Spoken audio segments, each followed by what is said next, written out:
So one of the things we promised for people today on the webinar is that we would walk you through how to create your vision. So just to highlight some of the things that we're both saying, first, get yourself into a quiet place, not now because you're on a webinar, but when you're ready, get yourself into a quiet place. For some of you, it means going to the ocean. For some of you, it means going to the snow. For some of you, it means taking a long walk. Just getting yourself in the frame of mind where you do not have your phone, where you are not on some agenda of somebody you have to call, and get quiet. There's some great meditations out there. Dr. Joe Dispenza, even though people think he's woo-woo, he's wow, and he's really good. Also tm.org, Bob Roth, not Ross, the painter, Roth. Both of those gentlemen and many, many others can help you get your mind in a quiet space.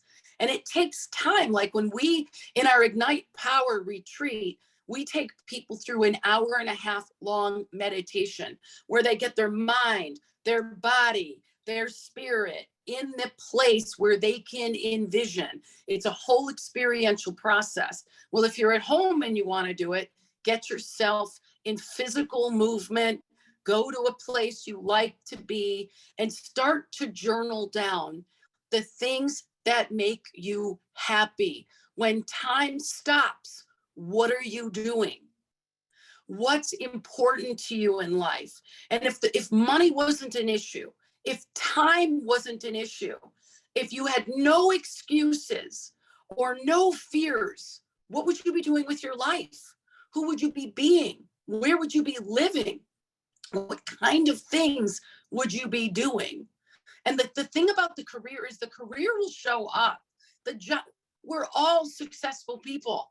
We all will always be successful.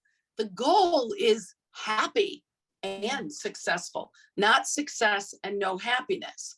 So the other thing that we like to do with people is we have them create a vision board. Now, we do not do this in Ignite Power, but we have you tap into your intuitive creative genius, and we have you paint, and we have training for that. But one of the things I have people do when I'm in a corporate workshop, they don't want us bringing paint unless we have special approval. So what we'll do is we'll have them go through in a time frame, like we set a timer for an hour, and we give them all their favorite magazines, or we tell them to go buy their favorite magazines and just cut out pictures that inspire you. It doesn't matter if you can afford the yacht or the sailboat or the house in Aspen. It doesn't matter. It's not about the money. It's what lights your fire. And then we advise people to put it on a board with absolutely no logical thinking. Just put it on the board. And when you're done doing that vision board, what you will see when you step away from it are the things that light you up. Not only will you see the things that light you up and have a glimpse into the future that your inner self wants to live, but you'll also start to get a sense of what your values are. Like, do you see a lot of family showing up in those pictures? Do you see a lot of health and wellness showing up in those pictures? What keeps showing up?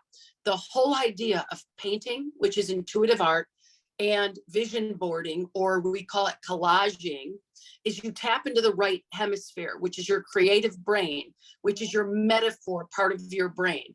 When we sit down to do goals, and when we set linear, logical, smart goals, we're not tapping into our highest level of self.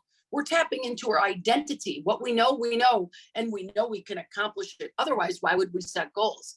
That's not what Keisha and I are talking about here today. There's a time and a place to set goals, but that comes after you tap into your highest level of intelligence, your creative genius, your right hemisphere, and your heart and your gut, and you create what your future is